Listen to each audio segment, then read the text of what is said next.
Ok, maravilha, estamos aqui mais uma vez, seu amigo Ismael Filho, hoje recebendo como convidado o ilustre deputado Rubem Júnior. E é com ele que a gente vai conversar.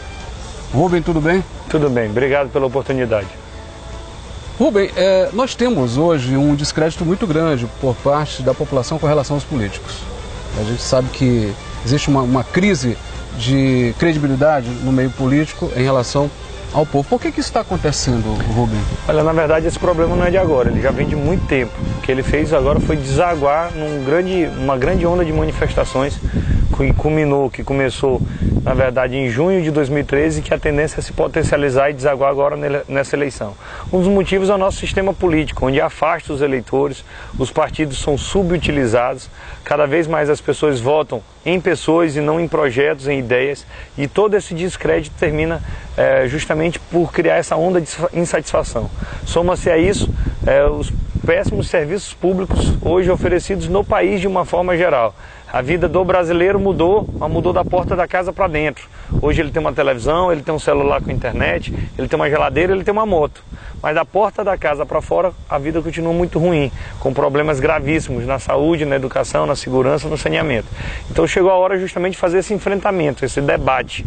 A população sempre quer mais e é justo que se queira mais. E agora é hora de pedir por melhorias, por reformas. E isso só é possível se fazendo, em primeiro lugar, uma reforma na política, mudando a maior parte dos políticos. Existe muita dúvida do eleitor com relação ao papel de um deputado, por exemplo, né? Tem gente que pensa que deputado é para fazer pontes, deputado é para consertar ruas, ajeitar hospitais, consertar hospitais, enfim. Não é esse o papel de um deputado. Qual é o papel de um deputado? Qual é o seu papel, por exemplo? Olha, nós temos 3 funções típicas. A primeira é legislar, é fazer lei. Toda e qualquer determinação tem que sair a partir do legislativo. Então, de certa forma, nós temos como determinar o que vai fazer o executivo e, de certa forma, o que o judiciário vai poder aplicar. Então, o legislativo era para ser um dos poderes o mais importantes. Primeira função, legislar. Qual é o problema? As flores não nascem das leis.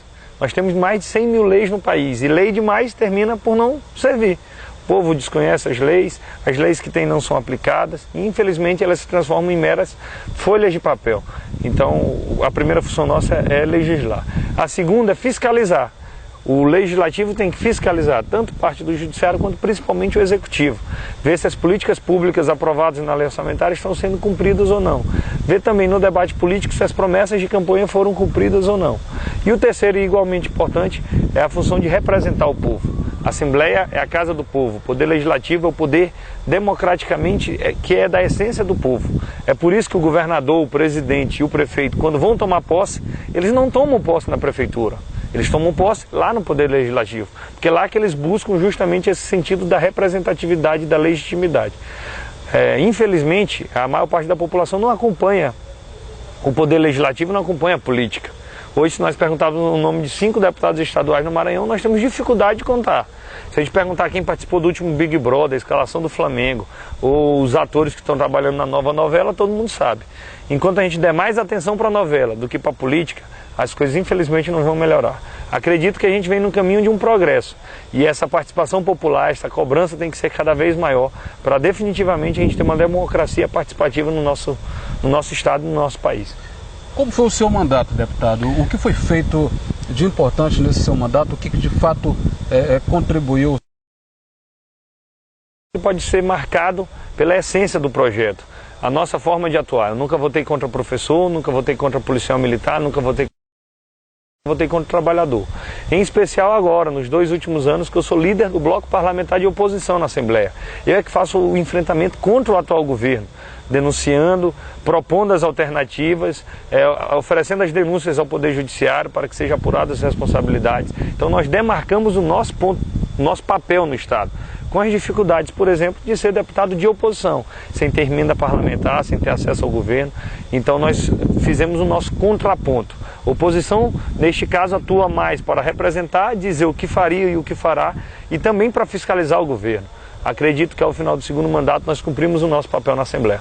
Pode parecer redundante, mediante o que você falou, deputado, mas é difícil, né, fazer oposição num governo massificador como esse, imperialista, digamos assim.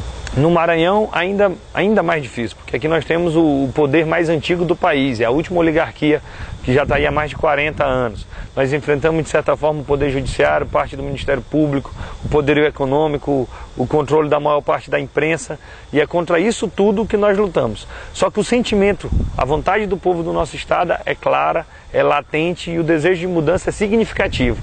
Por mais que nós tenhamos dificuldade na Assembleia, que nós fiquemos do lado derrotado na Assembleia, que nós não tenhamos conseguido grandes avanços, por exemplo, na aprovação das emendas parlamentares, ainda assim essa luta valeu a pena por saber justamente que a gente está lutando do lado do povo e que o que nós ouvimos nas ruas é o que nós representamos na Assembleia. Por mais difícil que seja, nós temos a sensação de estar com o dever cumprido.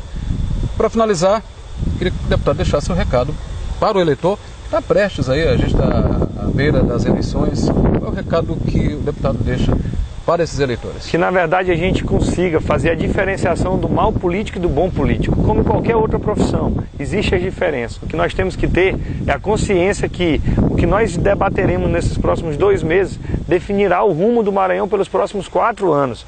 E que, portanto, nós temos que investigar se o candidato tem ficha limpa, se ele responde a algum processo, quais são os projetos que ele já defendeu, se ele conhece a cidade, se ele conhece a região, se ele está pronto para representar o povo das nossas cidades e do nosso estado. Sabendo diferenciar o bom político do mal político, eu já estarei satisfeito por ter a convicção de que nós cumprimos o nosso papel durante todo esse tempo e que isso é que nos credencia agora para colocar o nome à disposição aos voos ainda maiores no nosso estado. Deputado, muito grato por ter nos recebido. Fica aqui o recado do deputado Rubens Júnior e você em casa, acompanhando aí a nossa programação, ouviu e agora pode testificar aí da seriedade deste jovem político, deste jovem rapaz, não dessa promessa, mas desta realidade da política maranhense e política brasileira. Este é o seu Redação Geral, com Ismael Filho.